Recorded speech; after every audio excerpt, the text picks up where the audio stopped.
नमस्कार दोस्तों। Ocean network में आपका स्वागत है। जिस दिल्ली अध्यादेश को लेकर के लंबे समय से हल्ला मचाया जा रहा था और सुप्रीम कोर्ट ने भी जो 9 मई का आदेश दिया था, उसके आलोक में जो बाद में केंद्र सरकार को अध्यादेश लाना पड़ा, उसे निष्प्रभावी करना पड़ा। और उसके बाद अरविंद केजरीवाल ने देश भर में अलग-अलग राजधानियों में जाकर के जो अलग-अलग दलों के नेताओं से मुलाकात करके अध्यादेश के स्थान पर जो बिल आने वाला था राज्यसभा और लोकसभा में, उसके खिलाफ एक तरीके से लामबंदी करने की कोशिश की। उसकी हवा निकाल करके रख दी केंद्रीय गृह मंत्री अमित शाह ने 3 अगस्त को लोकसभा में। उन्होंने कहा कि सब एक ही बात रट रहे हैं, राज्य के अधिकार, राज्य के अधिकार, राज्य के अधिकार। उन्होंने कहा कि दिल्ली राज्य ही नहीं है, ये तो केंद्र के अधीन, और चूंकि ये राष्ट्रीय राजधानी भी है तो इसलिए केंद्र के अधीन रहते हुए एक स्पेशल स्टेटस है यहाँ का, और ये पूर्ण राज्य है ही नहीं, तो राज्य के अधिकार कैसे।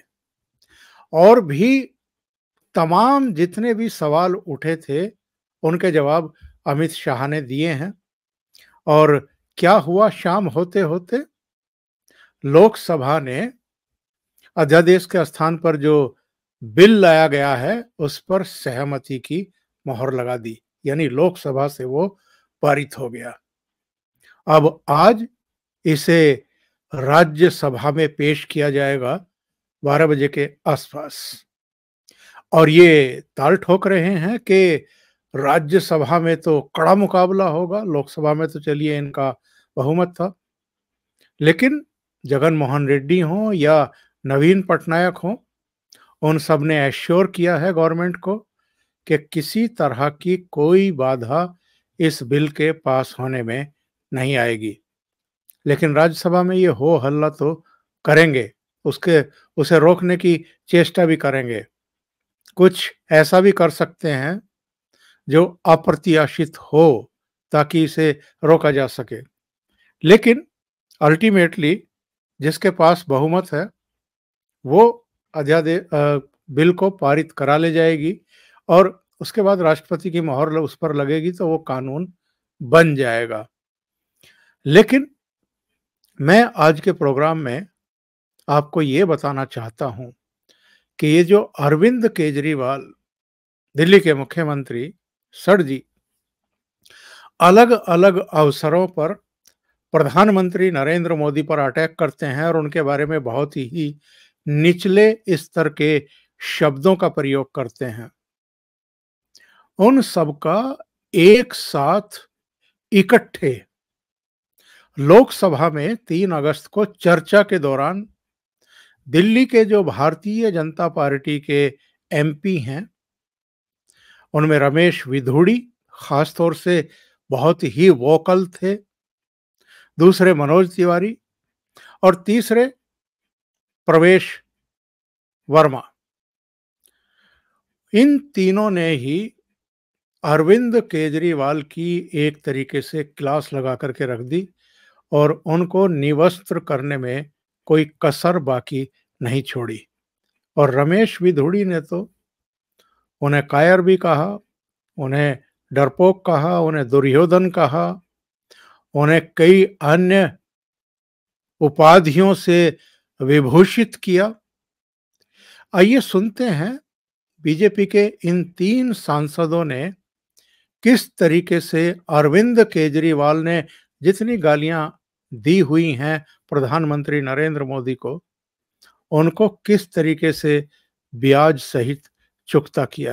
अध्यक्ष जी, हम सबने बचपन में पढ़ा है, महाभारत देखिए, उस सीरियल में एक श्लोक आता है, यदा यदा ही धर्मस्य ग्लानि भर्वति भारत अभ्युत्थानम धर्मस्य तदात्मानम सर्जाम्यहम् परित्राणाय साधूनां विनाशाय च दुष्कृताम धर्म संस्थानार्थाय संभावी युगे युगे। अध्यक्ष जी, ये महाभारत में जो कहा गया है कि जब जब धरती के ऊपर अधर्म पैदा होगा तब तब मैं प्राप्त आगे आता हूं। जब जब अधर्म बढ़ता है सज्जन लोगों की रक्षा के लिए मैं आता हूं, दुष्टों के विनाश करने के लिए मैं आता हूं, धर्म की स्थापना के लिए मैं आता हूं और युग युग में हमेशा जन्म लेता हूं। ये महाभारत में कहा गया हमारे पुराण में अध्यक्ष जी। अब अध्यक्ष जी ये बिल दिल्ली में पिछले 8 वर्ष से हो रहे अधर्मी सरकार के अधर्म को समाप्त करने के लिए लाया गया है। अध्यक्ष जी महाभारत में एक चरित्र था जिसका नाम था दुर्योधन। आज दुखद है कि दिल्ली राज्य में भी उसी चरित्र का एक उसी नकारात्मक मानसिकता का व्यक्ति इस दिल्ली के अंदर दुर्योधन के रूप में यहाँ पर बैठा हुआ है। सर फर्क कितना है, वो दुर्योधन लंबा चौड़ा था, ये दुर्योधन थोड़ा बौना है। सर दूसरा उसके पास एक शकुनी था और इस बौने दुर्योधन के पास को बहुत भ्रष्टाचारी, परिवारवादी, सनातनी विरोधी ऐसे गठबंधन के लोग साथ लग गए हैं सर। परंतु जब अध्यक्ष जी छलिया, अहंकारी, भ्रष्ट, कायर जनप्रतिनिधि सत्ता में बैठ जाते हैं तब जन सेवा में लगी व्यवस्था पक्ष को संरक्षित करना अति आवश्यक हो जाता है अध्यक्ष जी। अध्यक्ष जी इस बौने दुर्योधन के चरित्र की विशेषता मैंने पहले कहा छलिया के रूप में।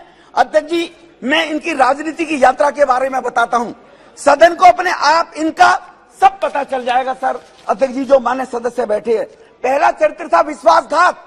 जिन लोगों को जनमानस का एक विश्वास था, अन्ना जी जैसे लोगों को, कुमार विश्वास जैसे लोगों को, सत्ता पर बैठने के बाद उनके साथ विश्वास किया जिनके दम पर राजनीति में आया था ये कहकर कि पढ़े लिखे लोग होने जरूरी नहीं है, अन्ना जी भले अनपढ़ है लेकिन शासन व्यवस्था बहुत बढ़िया चलाएंगे, ये पौने दुर्योधन ने बोला था अध्यक्ष जी। इसीलिए अध्यक्ष जी उनको धोखा दिया। दुर्योधन ने ऐसा ही विश्वासघात किया अपने चचेरे पांडव भाइयों के साथ, इन्होंने भी वही किया। इसीलिए अध्यक्ष जी दुर्योधन ने भी छल कपट से सत्ता हथियाई। इनका छल कपट देखिए दिल्ली वासियों के साथ, झूठे वायदे करके कहा इस बौने दुर्योधन ने मैं पूरी दिल्ली में सीसीटीवी कैमरे लगाऊंगा। ये पता नहीं कांग्रेसी कहां ढूंढ रहे हैं सीसीटीवी कैमरे। मैं 500 स्कूल बनाऊंगा, पता नहीं इन्होंने कहा 500 स्कूल गिन लिए कांग्रेसियों ने।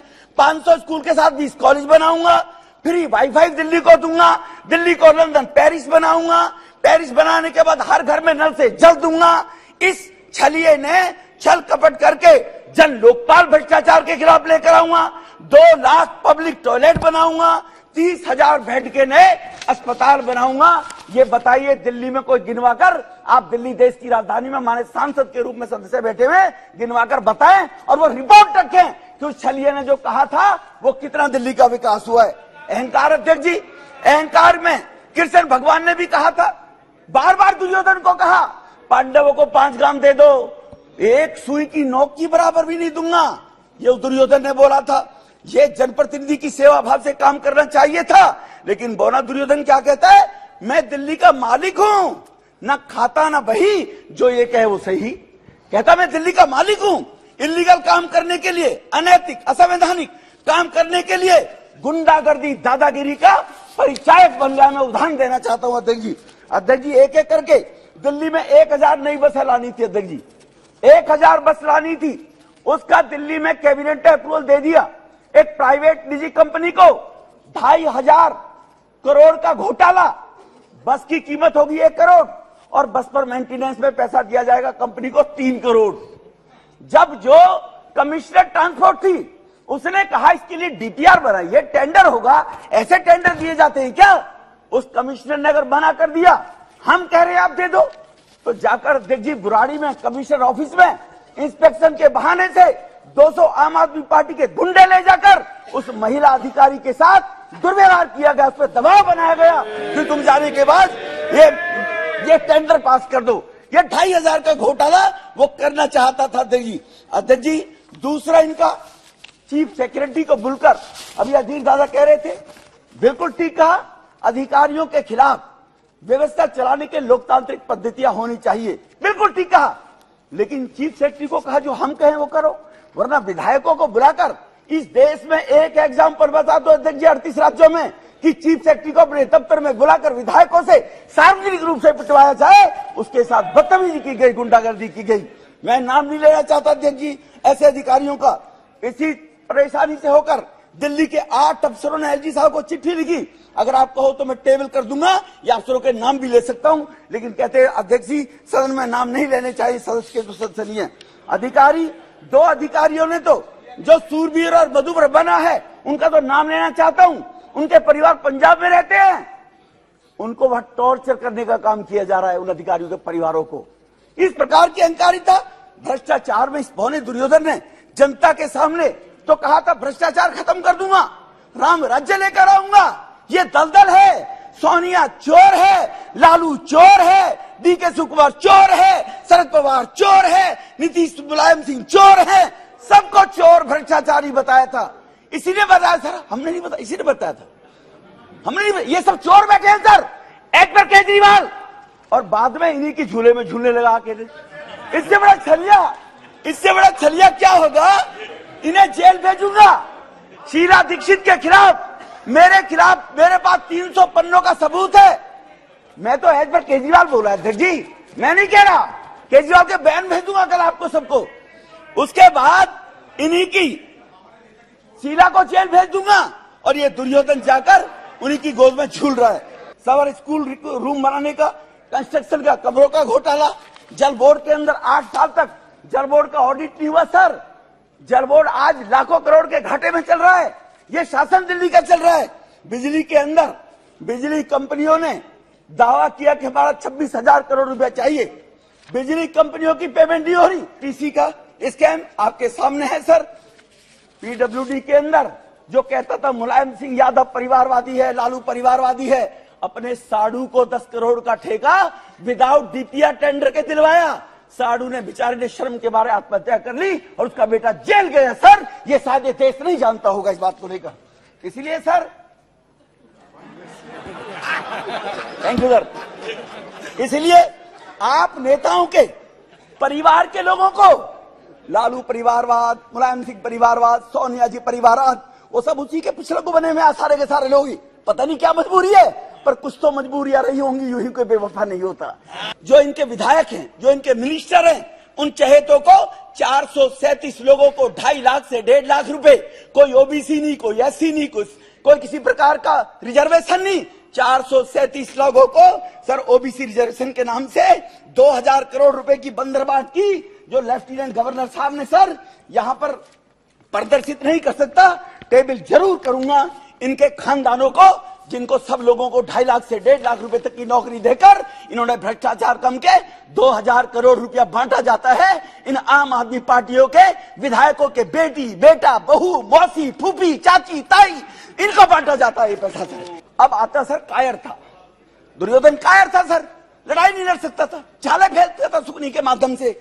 दुनिया में कोई मुख्यमंत्री है, भारत में कोई मुख्यमंत्री है जिसके पास एक भी विभाग नहीं है? इसके पास विभाग कोई नहीं है। इतना कायर है, साइन कराएगा अफसरों से। अफसर क्यों साइन करेंगे जी मरने के लिए? मुख्यमंत्री क्यों नहीं करेगा? साइन कराएगा। मंत्रियों से 2 मामा जेल भेज दिए, ठीक है ना जी, उनसे साइन करवा के जी। कायर, इससे बड़ा कायर क्या होगा जी? कोई जिम्मेवारी जो आदमी नहीं लेता हो, परिवार का कोई सदस्य जिम्मेवारी से भगे, तो उससे बड़ा नालायक परिवार का मुखिया नहीं होता है क्या सर? कि परिवार की जिम्मेवारी लेने के लोग जिम्मेवार ना हो, तो इससे बड़ा कायर क्या होगा? क्योंकि इनकी एक मंत्री विदेश में भी गई, एजुकेशन एक प्राइवेट प्रोफेसर की कॉल पर गई थी और यहाँ मैसेज दिया, मुझे कैम्ब्रिज ने बुलाया, यूनिवर्सिटी ने, एक प्राइवेट प्रोफेसर ने बुलाया था, और वहां जाकर कहती है इसकी मंत्री, राहुल बाबा की तरह की दिल्ली में 5000 करोड़ लोग भूखे सोते हैं, पता नहीं अफीम, पंजाब से अफीम खाकर सोते हैं क्या? अरे 80 करोड़ लोगों को तो मुफ्त खाना दिया जा रहा मोदी जी के माध्यम से 3 साल से। वो कह रहे 5 करोड़ रुपया, 5 करोड़ लोग भूखे सोते हैं, 25 करोड़ लोगों पे मकान नहीं है। इसलिए ये भी एक रफूगर है सर, इसके भी मामा फूफी को लगा दिया होगा कहीं। इसकी सुप्रीम कोर्ट ने कहा कि तुम्हारे पास 13,000 करोड़ रुपया एडवर्टाइजमेंट के तो हैं, लेकिन रैपिड रेल के लिए 450 करोड़ नहीं है कि दिल्ली में मेरठ तक, दिल्ली में गाजियाबाद तक रैपिड रेल का संचालन हो। ये किसने टिप्पणी की है सर? ये ऑनरेबल सुप्रीम कोर्ट ने की है। इसी बौने दुर्योधन ने 26 जनवरी को देश के रिपब्लिक डे पर बाहर का विदेश से डेलीगेट आता है, और यही बौना दुर्योधन 26 जनवरी को राजपथ पर धरने पर बैठ गया था सर। मुख्यमंत्री धरने पर बैठते हैं, ये संविधान की बात कर रहे हैं। कि पूछिए एक बार कल केजरीवाल से जाकर कि देश बड़ा है या बौना दुर्योधन बड़ा है। मैं जब आज आ रहा था संसद में तो हमें एक दिल्ली के व्यक्ति मिले, बोले जरा जाके भैया बताना मुझे कि जो व्यक्ति लगातार सबको चोर कहता रहा, आज उसी को सही ठहराने कैसे लोग बैठे हैं। जब कोविड आया था तो याद करिए क्या हुआ था। देश के गृह मंत्री अमित शाह जी सड़कों पे थे। जब कोविड आया तो ये अस्पताल दिल्ली का दौरा कर रहे थे और जो दिल्ली का मुख्यमंत्री थे वो कहीं अंदर बैठ करके पता नहीं कौन सी मच्छरदानी ओढ़ के बैठे हुए थे। जब हमारे दिल्ली में बाढ़ आया तो अमित शाह जी की व्यवस्था संभाल रही थी और ये व्यक्ति के घर में जब पानी घुसने लगा तब जाके, जैसे कभी कभी वो बिल में पानी जाता है तो कुछ जानवर निकल के आ जाते हैं, उस तरह से ऐसा देखा हमने और दिल्ली बर्बाद हो गई। मैं आज आपको बड़ी विनम्रता से कहना चाहता हूं सभापति महोदय, तब या तो दिल्ली के मुख्यमंत्री शीश महल में सो रहे होते हैं या तो शराब घोटाले की प्लानिंग कर रहे होते हैं। मैं बड़ी विनम्रता से आपके सामने आप बताना चाहता हूं कि इस डिबेट से वो व्यक्ति बहुत खुश होगा, क्योंकि उसको तो अब कोई सवाल ही नहीं पूछ रहा है कि जो कोविड में किराएदारों से वादा किया था कि किराएदार लोग भागना मत, तुम्हारा किराया दिल्ली सरकार देगी, लेकिन आज तक किराएदारों को यह सुविधा नहीं मिली। यहाँ के लोग पूछ रहे हैं, हमारे साथियों ने भी कहा यमुना गंदी कैसे हो गई, डीटीसी घोटाला कैसे हो गया, यहाँ पीएम आवास योजना क्यों नहीं चालू है, यहाँ पे आयुष्मान योजना क्यों दिल्ली में बंद हो गई, यहाँ बुजुर्गों का पेंशन क्यों बंद है, यहाँ जल बोर्ड घोटाला क्यों हो गया, यहाँ गरीबों का राशन कार्ड क्यों नहीं 9 साल से बन रहा है। कई हमारे साथियों ने पूछा अध्यादेश क्यों आया। आप याद करिए 11 मई को जब सुप्रीम कोर्ट का निर्णय आया तो दूसरे दिन जिस व्यक्ति के ऊपर शराब घोटाले का आरोप है, जो व्यक्ति फोन पे कहा है कि ये व्यक्ति मेरा खास है, इसको 100 करोड़ रुपया दे देना, वो जो मुख्यमंत्री पद पे बैठे हैं।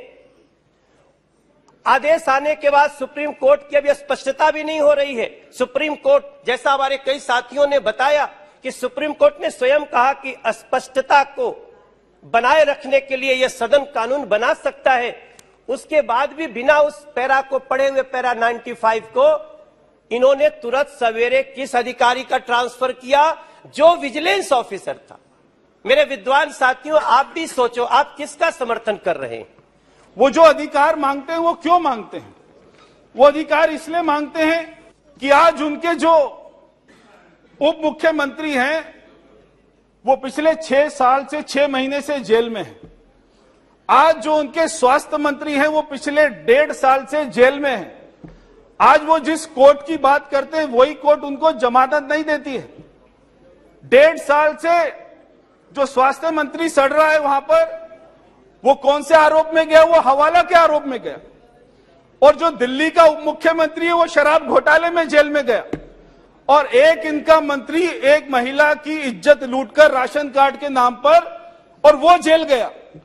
तो ऐसे इनके मंत्री जो आज जेल में जा रहे हो और जिनको कोर्ट जमानत नहीं दे रही, ऐसी सरकार दिल्ली में बैठी हुई है। ये इतना झूठा व्यक्ति है आज जो दिल्ली के लोगों को मिला है।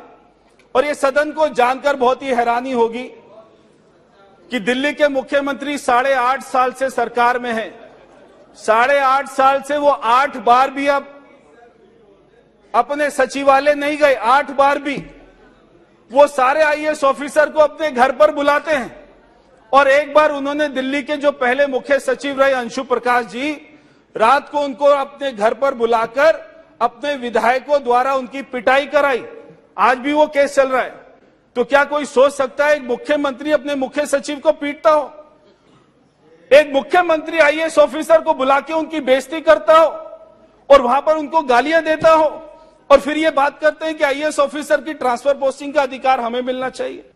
जब दिल्ली में कोविड आया तो ये वही मुख्यमंत्री है दिल्ली के जिन्होंने हमको संभालने की बजाय, गरीब लोगों को संभालने की बजाय, यूपी बिहार के लोगों को संभालने की बजाय लाखों लोगों को बॉर्डर पर भेज दिया मरने के लिए कि आप अपने अपने राज्य चले जाइए। वो तो हमारी सरकार थी, हमारे गृह मंत्री जी थे, हमारे प्रधानमंत्री जी थे जिन्होंने दिल्ली में हॉस्पिटल बनाए, हमारे लोगों को वैक्सीन दी, हमारे लोगों को इंजेक्शन दिया और आज हमारे दिल्ली के लोगों की जान बचाई। एक दिल्ली के मुख्यमंत्री कहते हैं हमारे दिल्ली पुलिस के सिपाही, हमारे दिल्ली पुलिस के अधिकारी जो उनकी सुरक्षा भी करते हैं, उनके मंत्रियों की भी सुरक्षा करते हैं। दिल्ली का मुख्यमंत्री कहते हैं कि दिल्ली पुलिस के ठुल्ले। अगर ऐसा कोई शब्द का प्रयोग करेगा तो क्या कोई आईपीएस ऑफिसर उसके अंदर में काम कर सकता है? क्या हम उसको अधिकार दे सकते हैं दिल्ली पुलिस को संभालने के लिए?